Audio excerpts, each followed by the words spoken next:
I found my children sleeping in a shed. Not a finished guest house or a cozy cottage, a actual tool shed with exposed nails and black mold, while their cousins slept in their beds. My parents saw nothing wrong with it. My brother smirked from the doorway with his beer. Kids are resilient, he said. That's the moment I stopped being the daughter who kept the peace, who made excuses, who accepted whatever scraps of love they offered. Some betrayals are so complete they set you free. The fluorescent lights of Riverside General Hospital flickered as Emily Carter pulled off her surgical cap, letting her dark hair fall loose around her shoulders. 12 hours into what was supposed to be an 8-hour shift, she'd stayed to help with an emergency that rolled in just as she was about to leave. Her feet ached in her worn nursing shoes, and her back protested as she stretched, but none of that mattered now. She was finally heading home to see Liam and Sophie. "Long night?" asked Janet, the night shift nurse taking over. "Double, actually," Emily replied, grabbing her purse from her locker. "But I've got the whole weekend off, and I've been planning something special for the kids." Janet smiled knowingly. Emily was always talking about her children, 10-year-old Liam with his love of astronomy and 7-year-old Sophie, who could spend hours drawing elaborate fairy kingdoms. Being a single mother wasn't easy, especially with the long hours at the hospital, but Emily had managed to create a stable life for them. Well, mostly stable. Living with her parents for the past year had been a necessary compromise after her divorce, but she was saving every penny for their own place.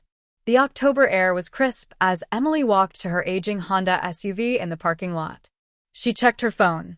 2:47 a.m. The kids would be fast asleep at her parents' house, but she couldn't wait to tell them about the surprise camping trip she'd booked for the weekend. Nothing fancy, just a cabin by the lake, but it would be theirs. No interruptions, no judgments from her mother about her parenting choices, no comments from her father about how she should have tried harder to make her marriage work. The drive through the quiet suburban streets of Millbrook gave Emily time to decompress. She rolled down the window slightly, letting the cool air keep her alert. 20 minutes later, she turned onto Maple Street, where her parents' 2-story colonial house sat surrounded by a neat lawn and her mother's prized rose bushes. Something felt off immediately. The porch light was on, that was normal. But Liam's blue mountain bike and Sophie's pink one with the sparkly streamers weren't leaning against the porch railing where they always left them. Emily frowned. Her mother, Margaret, was particular about the bikes being put away in the garage, but the kids often forgot, and Emily usually moved them herself when she got home. She pulled into the driveway behind her father's truck and her mother's sedan. There was another car she didn't recognize, a newer model BMW that looked out of place. Emily's stomach tightened slightly. Unexpected visitors at her parents' house usually meant drama of some kind. The front door opened silently. Her father had finally fixed that squeak. The house was dark except for a dim light coming from the kitchen. Emily set her purse down quietly and headed upstairs to check on the kids first. Their room was the second door on the right, the one with Sophie's hand-drawn "Keep Out, Fairy Princess Only" sign that Liam tolerated with big brotherly patience. Emily pushed the door open gently, not wanting to wake them. The nightlight cast shadows across the room, illuminating 2 neatly made beds. Empty beds. Her heart rate quickened. Maybe they'd crawled into the guest room? Sometimes Sophie had nightmares and Liam would comfort her there. She crossed the hall to the guest room and froze. The door was ajar, and she could see inside. 2 boys she didn't recognize were asleep in the queen-sized bed. They looked to be around 8 and 11, sandy-haired, and sprawled across the mattress. The room had been rearranged, new curtains, different bedding, and several suitcases stacked in the corner. "Emily, you're home early." She spun around to find her mother standing in the hallway, wearing her quilted robe and holding a glass of water. Margaret's gray hair was in curlers, and her expression was oddly defensive. "Mom, where are Liam and Sophie?" Emily's voice came out sharper than intended. Margaret's lips pursed, that expression Emily knew too well, the one that meant she was about to justify something unreasonable. "They're fine, dear. They're sleeping outside." "Outside?" Emily's voice rose despite herself. "What do you mean outside?" "Keep your voice down," Margaret hissed, glancing at the guest room. "You'll wake Ryan's boys." Ryan. Of course. Emily's older brother, the golden child who could do no wrong in their parents' eyes. The one who'd gotten a car for his 16th birthday, while Emily got a lecture about responsibility. The one whose business failures were always someone else's fault, whose divorces were because women just don't understand ambitious men. Why are Ryan's kids in my children's room? Emily fought to keep her voice level. Ryan needed our help. His ex is being difficult about custody, and he's staying here while things get sorted out. The boys need stability. And my kids don't. Margaret's expression hardened. Your children are adaptable. They're fine with the temporary arrangement. What temporary arrangement? But even as she asked, Emily was already moving toward the stairs, her mother trailing behind. Emily, don't be dramatic. It's not a big deal. Emily pushed through the kitchen and out the back door. The backyard was bathed in moonlight, and her eyes went immediately to the old shed at the far end. It had been her father's workshop years ago, but now it mostly held gardening equipment and holiday decorations. The door was slightly open, and she could see a faint light inside. Her feet carried her across the damp grass, her hospital shoes squelching slightly. She pulled the shed door fully open and felt her heart shatter.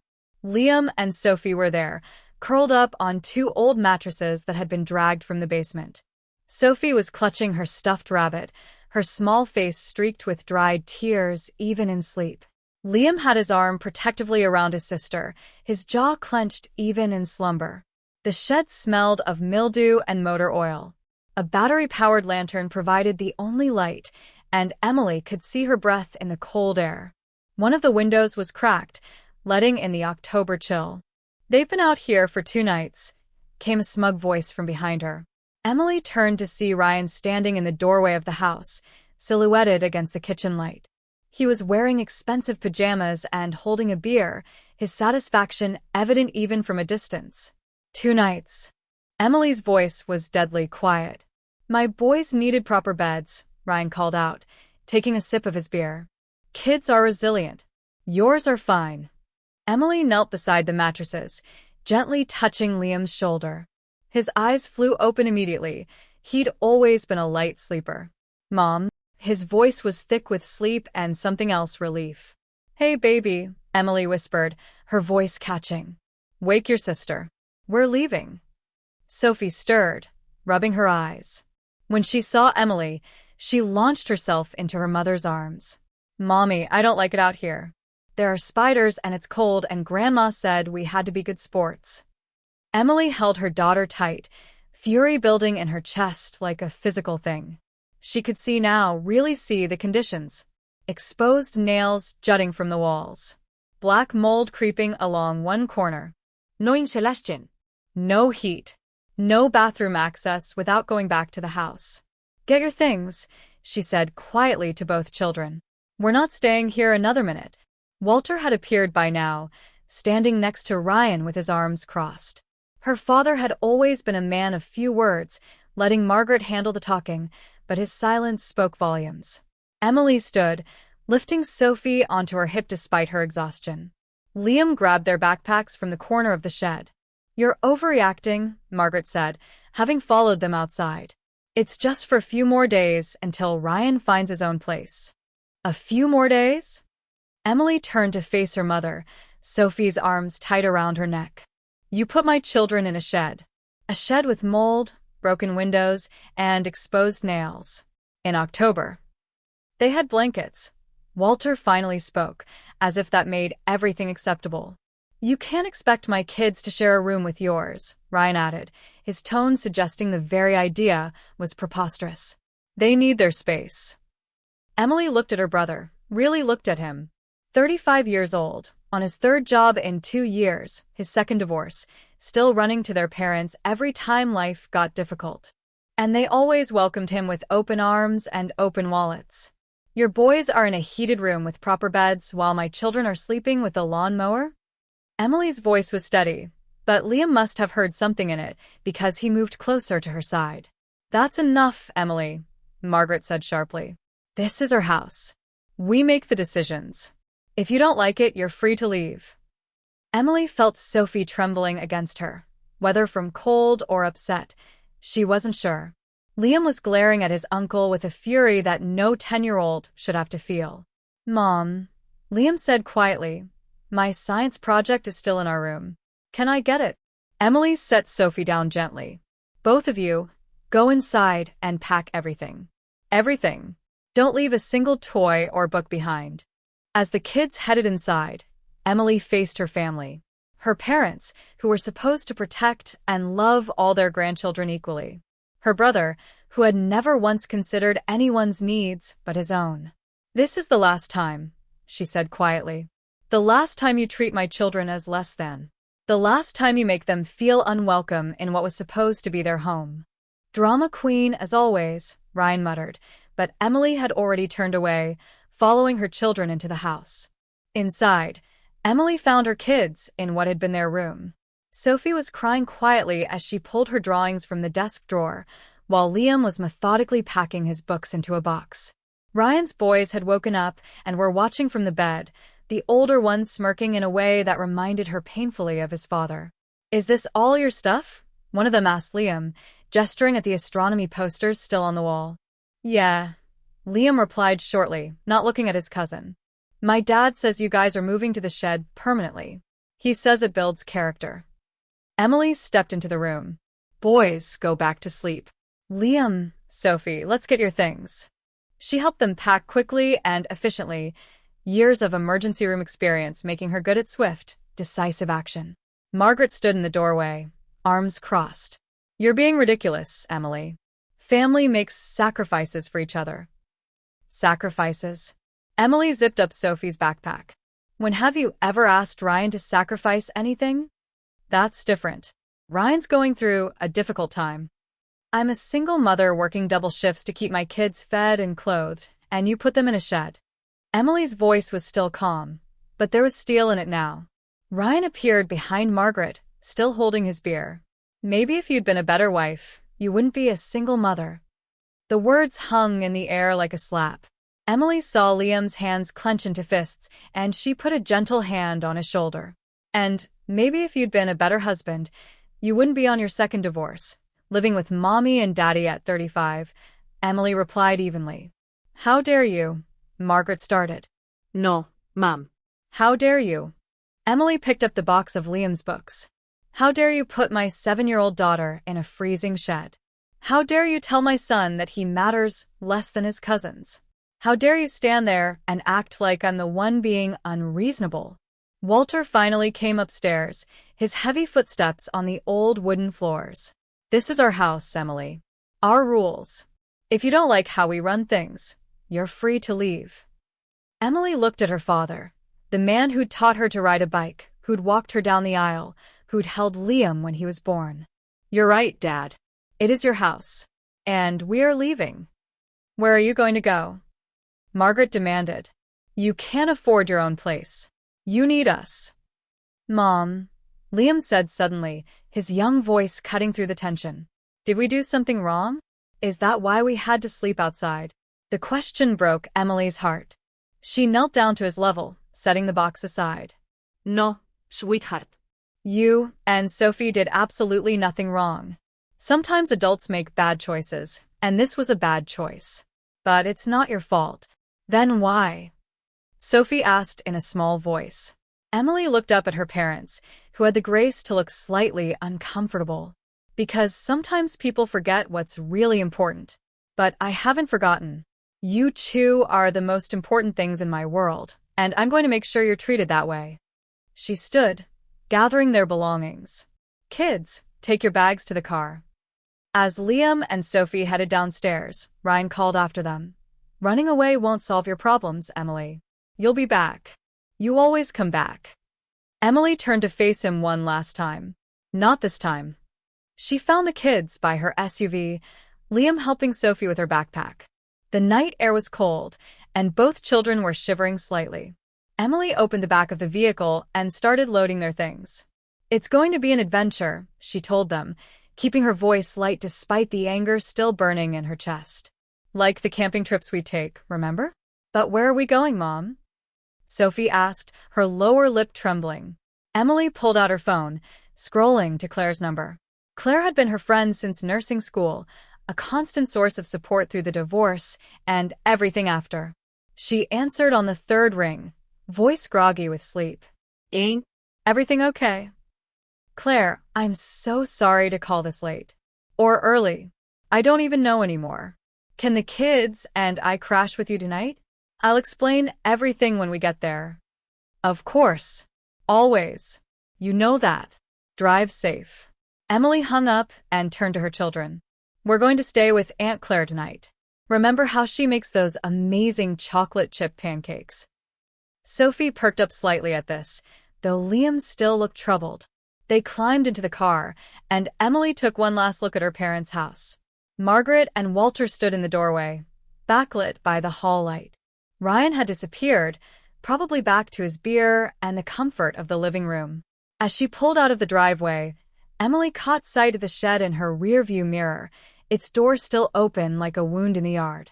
She promised herself that her children would never, ever spend another night being treated as less than they deserved. The drive to Claire's took an hour, winding through sleeping towns and empty highways. Sophie fell asleep after 20 minutes, her soft snores filling the car. Liam stayed awake, staring out the window. Mom, he said quietly, are we ever going back? Emily glanced at him in the rearview mirror. Her son, too young to be worrying about such things, too perceptive to be fooled by easy answers. I don't know, baby. But I promise you this, we're never going back to that. No more shed. No more being treated like we don't matter. Grandma and Grandpa love Ryan more than us, don't they? The question she'd been dreading, the truth she'd tried to shield them from for so long. I think they love him differently, but that's their problem, not ours. I hate him, Liam said quietly, and Emily didn't correct him. How could she, when part of her felt the same way? Claire's house appeared like a beacon in the early morning darkness. It was a modest two-story in a quiet neighborhood, with a porch swing and garden gnomes that Sophie had helped pick out last summer. The porch light was on, and Claire was standing in the doorway wearing mismatched pajamas and a concerned expression. Oh, she said, taking in the sight of them. Emily exhausted, Liam angry, Sophie bleary-eyed and confused. come in. The house smelled like cinnamon and coffee. Claire had already started a pot brewing and had pulled out extra blankets and pillows. She'd set up the guest room with fresh sheets and even put out some of the kids' favorite books from previous visits. You guys remember where everything is, Claire said gently to the children. Bathroom's down the hall, and I put some cookies on the nightstand in case you're hungry. Sophie immediately perked up at the mention of cookies, and even Liam managed a small smile. Emily got them settled, tucking Sophie in and sitting on Liam's bed for a moment. Try to get some sleep, she told him. We'll figure everything out in the morning. Are we going to be okay, Mom? He asked, sounding younger than his 10 years. We're going to be better than okay, Emily promised, kissing his forehead. We're going to be great. Once the kids were settled, Emily found Claire in the kitchen, 2 mugs of coffee waiting on the table. Emily sank into a chair and finally let herself feel the full weight of what had happened. They put my babies in a shed, Claire. A moldy, freezing shed with broken windows and exposed nails. Claire's expression darkened. Start from the beginning. Emily told her everything, coming home to find Ryan's kids in Liam and Sophie's beds, the casual cruelty of her parents' decision, Ryan's smug satisfaction, the devastating question Liam had asked about whether they'd done something wrong. 2 nights, Emily said, her voice breaking. They spent 2 nights out there, and I didn't know. I was at work, trusting my parents to take care of them, and they were sleeping with the garden tools. This isn't your fault, Claire said firmly. You trusted family. That's what you're supposed to be able to do. Is it though? Emily wrapped her hands around the warm mug. This isn't new, Claire. The favoritism, it's been happening my whole life. She thought back to all the instances, big and small. Ryan getting a car, while she got a bus pass. Ryan's college fully paid for while she took out loans. Ryan's business ventures funded while she was told to be more responsible with money. When Ryan's first marriage fell apart, their parents blamed his ex-wife entirely. When Emily's marriage ended, she got lectures about not trying hard enough. Remember when I was pregnant with Liam? Emily continued. I was on bed rest, could barely move, and my parents went on a cruise with Ryan instead of helping me. Said he needed cheering up after losing his job. I remember, Claire said quietly. I remember driving you to your appointments because you couldn't reach them. And when Sophie was born premature, and I needed help with Liam while she was in the NICU. They were busy helping Ryan move into his new apartment after divorce number 1. The pattern was so clear now, laid out in the harsh light of this latest betrayal. Emily had spent years making excuses, keeping the peace, not wanting to rock the boat for the sake of her children having grandparents in their lives. You know what Liam said in the car? Emily's voice was hollow. He asked if his grandparents love Ryan more than them. He's 10 years old, and he already knows. Claire reached across the table and squeezed Emily's hand. So, what are you going to do? I don't know. I can't afford rent on my own, not with daycare costs and everything else. But I can't go back there. I won't. You'll stay here as long as you need, Claire said immediately. I can't impose like that. Stop. You're not imposing. You're surviving. There's a difference. Emily's phone buzzed. A text from Margaret. Stop being dramatic and come home. The children need stability. She showed it to Claire, who snorted. Stability? They put kids in a shed. That's what I'm dealing with. They genuinely don't see what they did wrong. In their minds, Ryan needed help, so everyone else has to sacrifice. Except it's always us sacrificing, never him. Another text, this one from Ryan. Way to traumatize your kids with your drama. Typical Emily, making everything about her. Emily deleted it without responding, but not before Claire saw it. What an ass, Claire muttered. Sorry, I know he's your brother. No, you're right. He is. Emily rubbed her temples, exhaustion finally catching up with her. I spent so many years trying to earn their approval, you know? If I just worked harder, if I was just a better daughter, maybe they'd love me the way they love him. Their love comes with conditions for you, but not for him. That's not fair, and it's not your fault. Emily heard footsteps on the stairs and turned to see Liam standing in the doorway, rumpled and worried. Can't sleep? She asked gently. He shook his head and came over, Claire immediately getting up to make him some hot chocolate. Liam sat next to Emily, leaning against her shoulder. I heard what you were saying, he admitted quietly. About Uncle Ryan and Grandma and Grandpa. Emily's instinct was to protect him, to say it was adult stuff, but she looked at his serious face and realized he'd already seen too much to be fooled by pretty lies. What do you think about it? She asked instead. I think you keep the peace too much, he said, echoing Claire's earlier sentiment.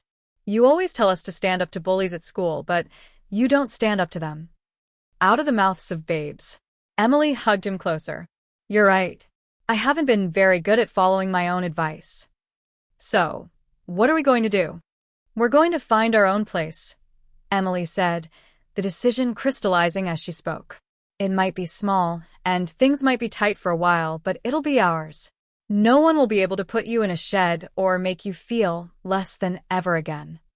Claire returned with the hot chocolate, and Liam sipped it gratefully. Can I help look for places?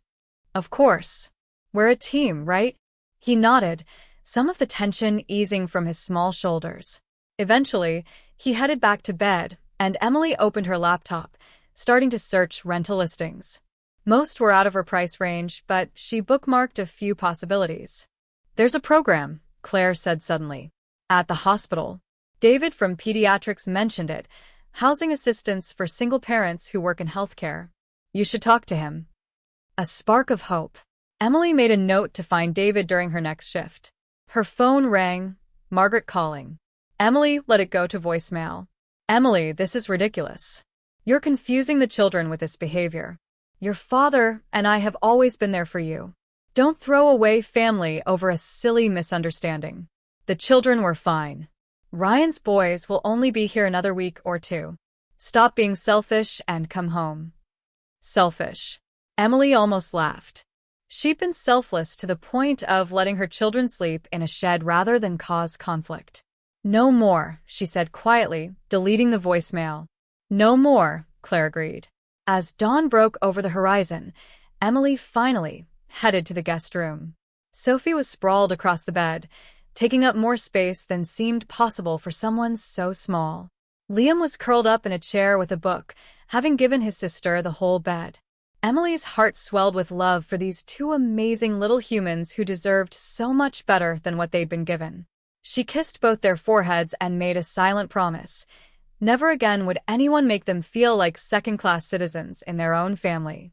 She thought about her parents, probably waking up now in their comfortable house, Ryan's boys in her children's beds, the shed door still open in the backyard. Did they feel any guilt?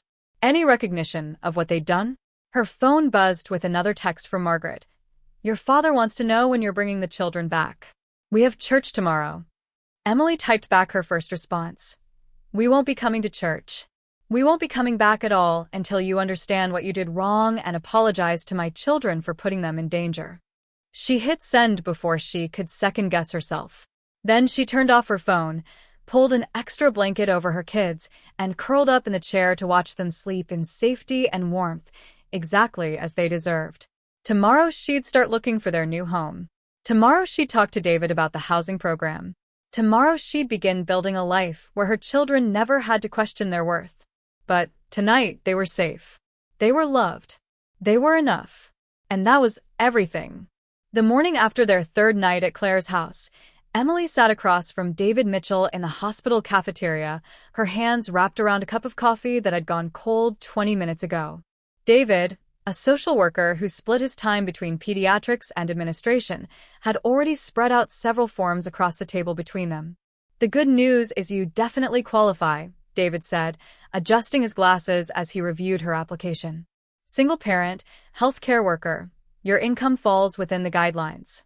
The challenge is the waiting list." Emily's heart sank slightly. "How long are we talking?" "Usually 3 to 6 months, but emergencies sometimes get pushed through faster. The fact that your children were in unsafe conditions, that shed situation you described, that might help expedite things." "Might." Emily tried to keep the desperation out of her voice. David leaned forward, his expression sympathetic. "Document everything, Emily. Take pictures if you can. Get statements from anyone who saw the conditions. It's not just about finding you housing. It's about establishing that your current situation is untenable." Emily nodded, making mental notes. "What else do I need?" "Pay stubs for the last 3 months, your divorce decree, proof of childcare expenses, and a letter from your supervisor confirming your employment status." David slid a checklist across to her. "I know it seems overwhelming, but each piece helps build your case." "Mom." Emily looked up to see Sophie running toward her through the cafeteria, Liam close behind. Claire had brought them to meet her for lunch after their half-day at school.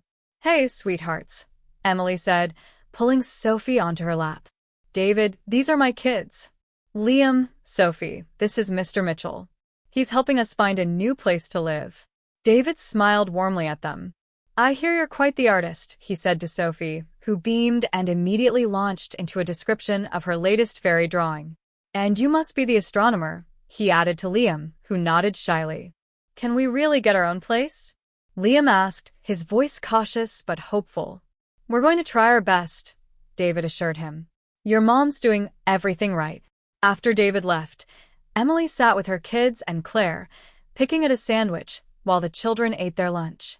Her phone had been buzzing all morning with texts she'd been ignoring, but when it actually rang, she saw it was Ryan. "Don't answer it," Claire advised, but Emily was already swiping to accept. "What do you want, Ryan?" "Nice greeting, sister." His voice was smug as always. "Mom wanted me to tell you that the kids' stuff is getting in the way. If you don't pick it up by tomorrow, she's donating it to Goodwill." "Their stuff." Emily's grip on the phone tightened. "You mean the belongings in the room your kids are sleeping in?" "My boys need the space. Besides, you made your dramatic exit. Can't have it both ways." Emily could feel Liam and Sophie watching her. She forced her voice to remain calm. "We'll get their things today. Better hurry. Mom's in a mood. Something about ungrateful daughters and family disappointment." He chuckled. "By the way, my boys love the room. They especially like that telescope thing Liam left behind." "The telescope." Emily had saved for 6 months to buy it for Liam's birthday. He'd forgotten it in the chaos of leaving. "That's mine," Liam said, having heard Ryan's loud voice through the phone. "Not anymore, kid," Ryan said, clearly enjoying himself. "Possession is 9/10 of the law." Emily hung up on him. "We need to go get your things," she told the kids. "All of them. Today."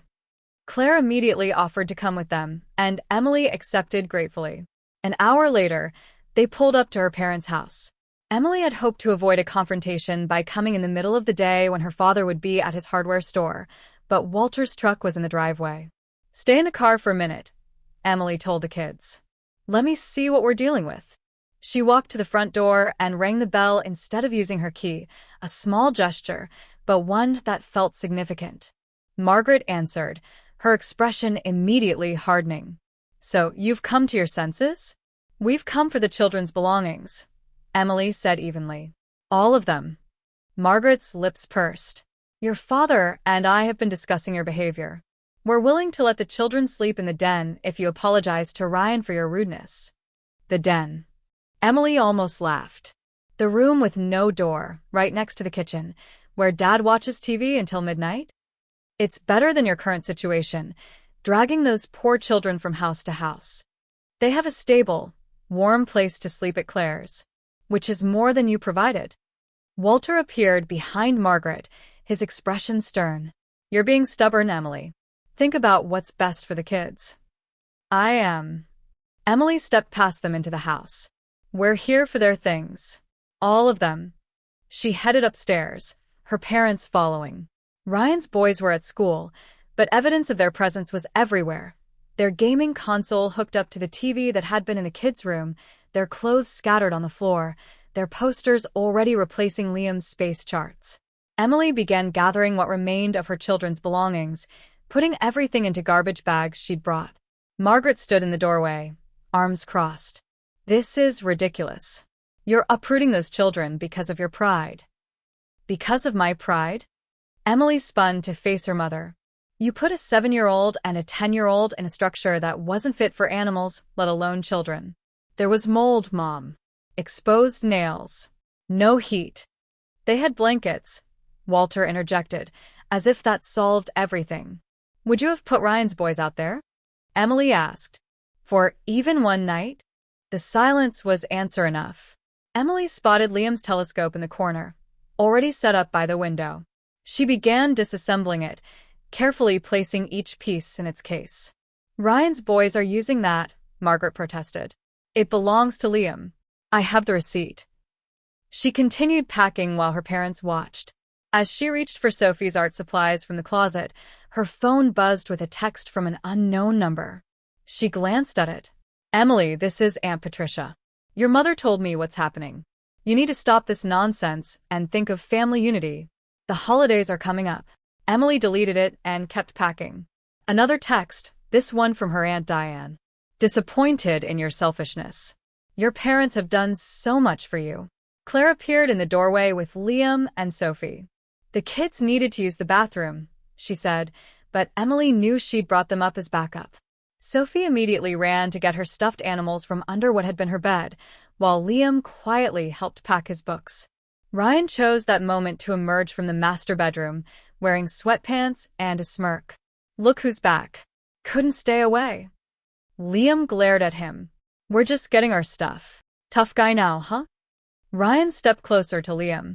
"Your mom's teaching you to be just as dramatic as she is." "Leave him alone," Emily warned. "Or what? You'll run away again?" Ryan laughed. "Face it, Em. You'll be back. You can't afford to live on your own. You never could manage money." "Like you can?" Emily shot back. "Aren't you living with Mom and Dad because your ex-wife got the house in the divorce? The divorce that happened because you cheated." Ryan's face reddened. "At least I don't poison my kids against their family." "No, you just take their bedroom and laugh about it." Sophie had started crying quietly, clutching her stuffed rabbit. Claire picked her up, shooting daggers at Ryan over the child's head. "Enough," Walter said firmly. "Emily, take what you came for and go. You're upsetting everyone." "I'm upsetting everyone?" Emily almost laughed. Right. "Of course. It's always my fault. She grabbed the last bag and ushered her children toward the stairs. Margaret followed them to the door. You're going to regret this, her mother said quietly. When you need us, and you will, we might not be so forgiving. Emily turned to face her mother one last time. When have you ever been there when I needed you? When I was on bed rest. When Sophie was in the NICU. When my marriage was falling apart. You were always too busy with Ryan. That's not fair. No, Mom. What's not fair is making my children sleep in a shed while their cousins sleep in their beds. What's not fair is a lifetime of being told I'm not trying hard enough while Ryan gets excuse after excuse. She loaded the bags into Claire's car while her children climbed into her SUV. As they drove away, Emily saw her parents standing in the doorway, Margaret already on her phone, probably calling more relatives to tell her version of events. 3 days later, Emily was finishing her shift when David appeared at the nurse's station, slightly out of breath and grinning. Emily, I need you to come with me. Now. David, I'm in the middle of. Trust me. Get someone to cover. This is important. 20 minutes later, Emily found herself standing outside a small but neat duplex on Willow Avenue, about 15 minutes from the hospital. The building was older but well-maintained, with a small yard and a large oak tree in front. The tenant just broke their lease yesterday. Family emergency. Had to move out of state, David explained, pulling out a key. The housing program has a partnership with the landlord. If you want it, it's yours. Emily's hands shook as she took the key. Are you serious? Completely. The program will cover the security deposit and subsidize part of the rent for the first year. After that, there's a gradual increase, but by then you should be more stable. The front door opened into a small living room with hardwood floors and large windows that let in plenty of light. The kitchen was dated but clean, with enough space for a small table. Down the hall were 2 bedrooms, small, but each with a closet and window. The kids could each have their own room. Emily breathed, already picturing Sophie's fairy drawings on one wall and Liam's space posters on another. The landlord's willing to let you paint, make it your own, David added. And the school district is actually better than where your parents live. Emily stood in what would be Sophie's room, looking out at the backyard where a swing set stood next to a small garden plot. She could see her daughter playing there, see Liam setting up his telescope on the small deck. How soon can we move in? This weekend, if you can swing it. I pulled some strings, emphasized the emergency nature of your situation. Emily felt tears threatening. David, I don't know how to thank you. Just make it a home for those kids. That's thanks enough. That evening, Emily brought Liam and Sophie to see the duplex. Sophie immediately claimed the room with the tree outside the window because fairies definitely live in that tree, Mom. Liam chose the slightly larger room, already planning where his desk would go. Is this really ours? Sophie asked, spinning in circles in the living room. It's really ours, baby. No more shed. Her voice was small, vulnerable. No more shed. No more depending on anyone else. This is our home. Claire had recruited some friends from the hospital to help with the move. On Saturday morning, a small army descended on the duplex with donated furniture, dishes, and everything else needed to set up a home. Janet from the night shift brought a couch her daughter didn't need anymore. Tom from radiology had a kitchen table and chairs. Even Dr. Harrison, the usually gruff head of emergency, showed up with a brand new bed frame for Emily. Heard you were starting fresh, he said gruffly, avoiding eye contact. Everyone deserves that. By afternoon, the duplex was starting to look like a home. Sophie had already taped up drawings in her room, and Liam had his telescope set up by his window. Emily was unpacking kitchen boxes when her phone rang. Margaret. She almost didn't answer, but something made her swipe accept. Your father and I drove by Claire's house. We know you're not there. Where are you, Emily? We're home, Mom. What do you mean, home? You can't afford. I got approved for housing assistance. We have our own place now. Silence. Then, you went behind our backs? Applied for welfare? It's not welfare, it's a program for healthcare workers. And I didn't go behind anyone's back. I'm an adult making decisions for my children. This is ridiculous. You're destroying this family over a misunderstanding. A misunderstanding? Emily laughed bitterly. You put my kids in a shed, Mom. That's not a misunderstanding. That's a choice. Don't expect us to come running when this falls apart, Margaret said coldly. You've made your bed. I don't expect anything from you anymore, Emily replied. That's the point. She hung up and found Liam standing in the doorway, having heard a conversation. Are you okay, Mom? Emily pulled him into a hug. I'm better than okay. We're free, baby. We're finally free. That evening, they had a pizza party in their new home. Claire brought movies, and they all camped out in the living room, Sophie falling asleep against Emily's shoulder while Liam stayed up late talking about how he could see Venus from his bedroom window. Mom, he said quietly as Sophie snored softly, I'm proud of you. Emily's throat tightened. What for? For standing up to them. For getting us out. For being brave. You know what? I'm proud of us. We're a pretty good team. Later, after the kids were in their own beds in their own rooms, Emily stood in her small kitchen, looking around at their new home. It wasn't much. The linoleum was peeling in one corner, the cabinets needed painting, and the whole place could fit in her parents' living room. But it was theirs. No one could take it away. No one could decide her children weren't good enough for it. Her phone buzzed with another message, this one from Walter. Your mother is devastated. This is what you wanted? To hurt your family? Emily typed back. What I wanted was for my children to be treated with basic human dignity. What I wanted was for them to matter as much as Ryan's kids. What I wanted was parents who saw putting children in a shed as wrong. Since I couldn't have that, I chose this instead. She hit send, then blocked his number. Then Margaret's. Then Ryan's. For the first time in years, Emily felt like she could breathe. 2 weeks had passed since the move, and life had settled into a beautiful routine. Emily would drop the kids at their new school, where they'd already made friends, work her shift, and come home to her own place. No walking on eggshells, no apologizing for existing, no watching her children be treated as less than. This particular Saturday morning, she was driving the kids to their soccer game when they passed her parents' house. It wasn't exactly on the way, but Emily had taken this route deliberately, a small test for herself. There's Grandma and Grandpa's house, Sophie said quietly from the back seat. Emily glanced in the rearview mirror to see both kids, looking out the window.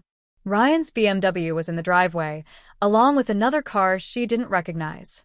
The front yard had been decorated for Halloween, something Margaret did elaborately every year. There were no decorations in the shed area, she noticed. It had been closed up, forgotten, as if it had never housed 2 children. Do you miss them? Emily asked carefully. Sophie was quiet for a moment. I miss who I wanted them to be, she finally said, wise beyond her 7 years. Yeah, Liam agreed. I miss the grandparents we should have had, not the ones we actually had. Emily's heart ached for them, but she was also proud of their emotional intelligence, their ability to process such complex feelings. They continued to the soccer field, where both kids were on teams, something Emily couldn't have afforded when living with her parents, because Margaret had always found ways to make her feel guilty about any expense. Now, with her housing costs manageable, she could give her children these normal childhood experiences. She was setting up her folding chair on the sideline when she noticed a familiar figure approaching. Her stomach dropped. Margaret was walking toward her, dressed in her Saturday best, purse clutched tightly. Hello, Emily. Emily stood slowly. Mom. What are you doing here? I knew the children had soccer. I've always come to their games. That was a lie. Margaret had been to exactly 2 games in the past year, both times when she could show off to her church friends. You can't just show up here, Emily said quietly, aware of other parents around them. They're my grandchildren. Who you put in a shed. Margaret's face tightened. Must you keep bringing that up? It was a temporary arrangement. Before Emily could respond, Sophie noticed her grandmother and came running over, then stopped short, uncertain. Hi, Grandma, she said cautiously. Margaret knelt down, arms open for a hug, but Sophie stayed by Emily's side. Sophie, dear, I've missed you so much. Don't you want to give Grandma a hug? Sophie pressed closer to Emily. You made us sleep outside. The words were said so simply, so matter-of-factly, that they hit harder than any accusation. Margaret's face flushed. We didn't. Liam had jogged over by now, his expression guarded. Grandma. Liam, sweetheart. You've gotten taller. That happens, he said flatly. Margaret stood, brushing off her knees. I see your mother has poisoned you against us. No, Liam said firmly. You did that yourself when you gave our room to Ryan's kids and made us sleep with the lawnmower. Several nearby parents were now openly watching, and Margaret noticed. Perhaps we should discuss this privately, she said tightly. There's nothing to discuss, Emily said. You made your choice. We've made ours. Your choice to deny your children their grandparents? My choice to protect them from people who see them as disposable. Margaret's voice rose slightly. We are not those kind of people. We love all our grandchildren equally. Really? Emily's voice was calm but carrying. Then why did Ryan's boys get the beds while mine got the shed? It was just. Why did Ryan's boys get heat while mine got mold and broken windows? You're exaggerating. Am I? Should I show you the pictures I took?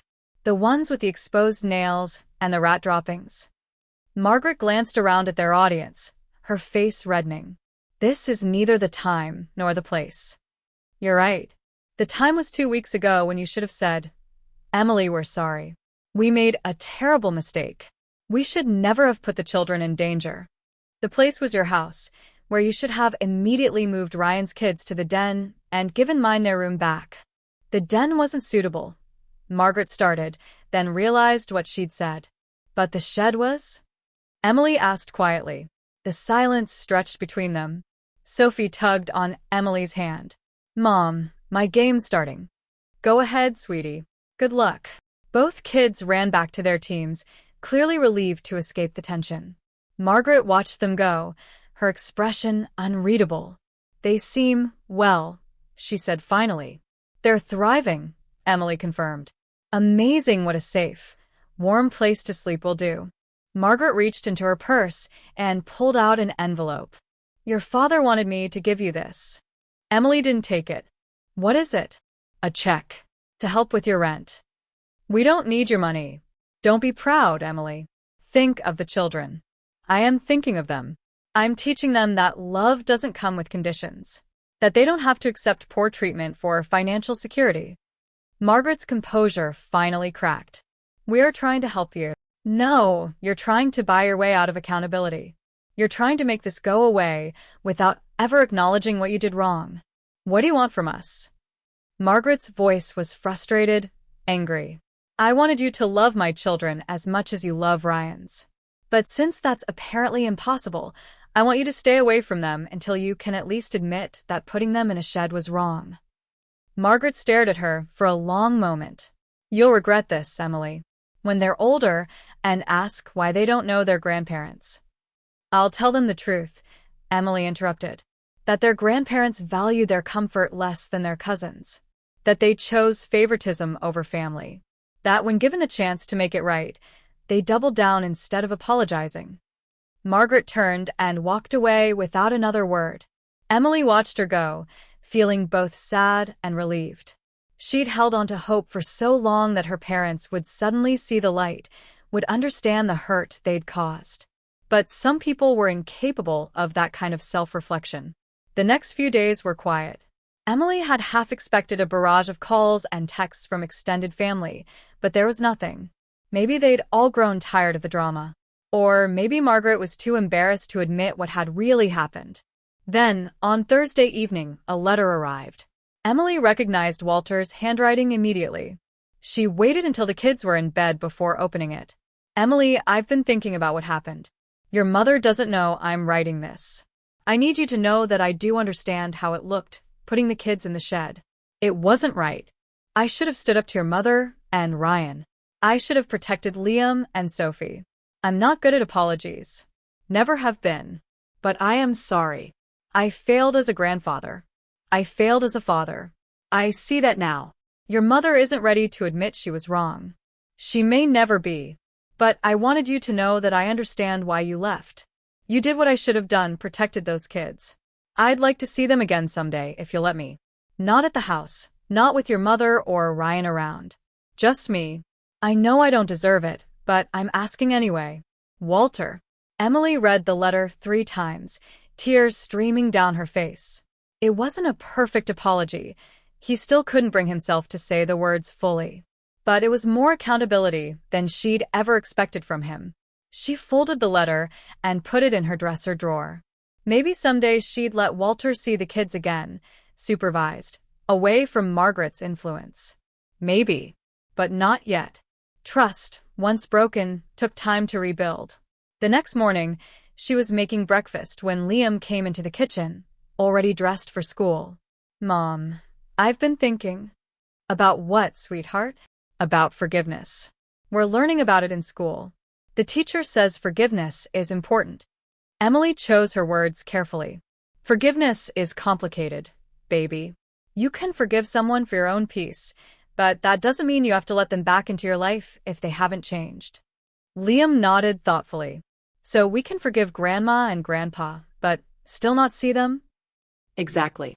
Forgiveness doesn't mean forgetting or accepting bad treatment. Sophie bounded in, already chattering about her art project. As Emily helped her tie her shoes, she marveled at how resilient her children were. They'd been through so much, but they were happy, secure, thriving. That afternoon, Emily stood in her small backyard, watching Sophie play on the swing while Liam read under the oak tree. The space was modest, nothing like her parents' large property. But it was theirs. No one could take it away. No one could decide they didn't deserve it. Her phone buzzed with a text from Claire. How are you guys doing? Emily typed back, we're home. And they were. Not just in the physical sense, but in every way that mattered.